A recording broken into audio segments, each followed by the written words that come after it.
I've been writing, as you point out, the same things throughout all my career as a professional economist, beginning in 1985. And what I write doesn't depend on where I work. You wrote, for instance, in a Forbes column last year that renewables actually increase global emissions. Do you stand by that comment? Yes, because they are made with coal-fired power plants in China. I did explain that if renewables that wind turbines and solar panels are made, and batteries are made with coal-fired power plants in China. I did explain that if these were made with emissions-free energy, such as nuclear power, then the benefits to the environment would be much greater.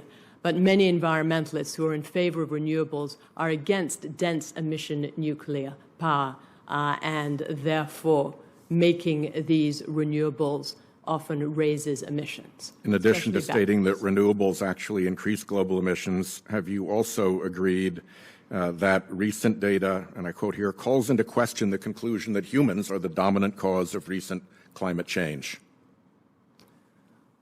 I'm an economist, not a scientist. Well, you wrote that for a Wall Street Journal opinion piece in 2015.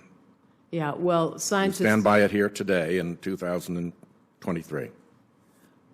Yes, scientists disagree on the human component of global warming, and in this book, Unsettled, by Steve Koonin, who was Undersecretary of Energy under President Obama and who taught for 30 years at Caltech and has a PhD in physics from MIT, he says that it is uncertain how much human activity affects global warming. The case is unsettled. And I'm no better scientist than he is. Well, thank you very much. It's notable that that is the position that the Republican Party intends to stand by. This ice is from the Viking Age, around the year 1000, also called the medieval warm period. We believe that in Greenland, the medieval warm period was about 1.5 degrees warmer on average than today.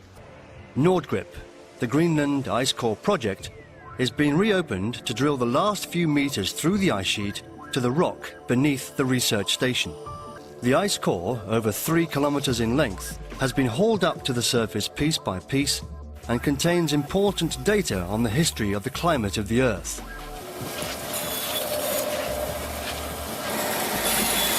It bears the fingerprints of climatic conditions over more than 120,000 years. When we remove or drill the ice core, we leave a hole, and we insert a thermometer in the hole. We are able to map out the temperature through the 3-kilometer ice sheet. Now that temperature, if we do it precisely enough, a thousandth of a degree accuracy, then the ice has not forgotten how cold or warm it was on the surface at the time the snow fell. So, using those temperatures, we have been able to reconstruct the temperatures of the last 10,000 years. Here we have our picture of the temperature reconstructions that we have from Greenland in a graphical form. And if we go back along this axis, it's going back in time.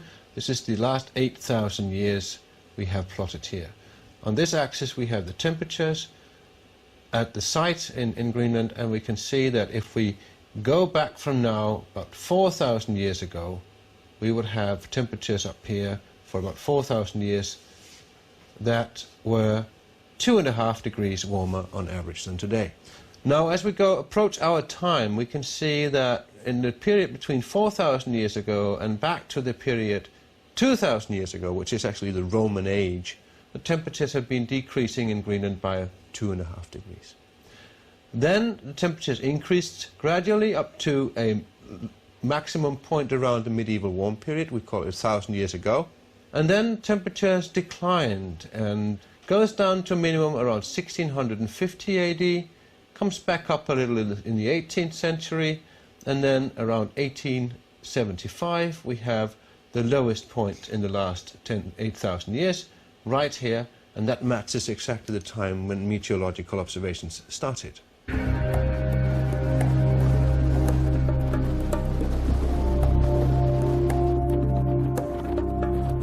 Other core samples from elsewhere in Greenland confirmed that the Little Ice Age ended about 140 years ago, at the coldest point in the last 10,000 years.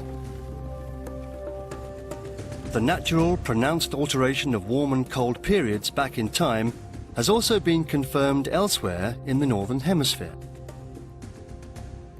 Carbon-14 dating of organic matter from peat bogs and tree rings confirms the pattern. So do data from stalactite caves in China and measurements from North Africa. The problem is that and I agree completely that we have had a global temperature increase in the 20th century. Yes. But an increase from what? Probably an increase from the lowest point we've had for the last 10,000 years. And this means that it will be very hard indeed to prove whether the increase of temperature in the 20th century was man-made or it's a natural variation. That will be very hard because we made ourselves an extremely poor experiment. We started to observe meteorology at the coldest spot in the last 10,000 years.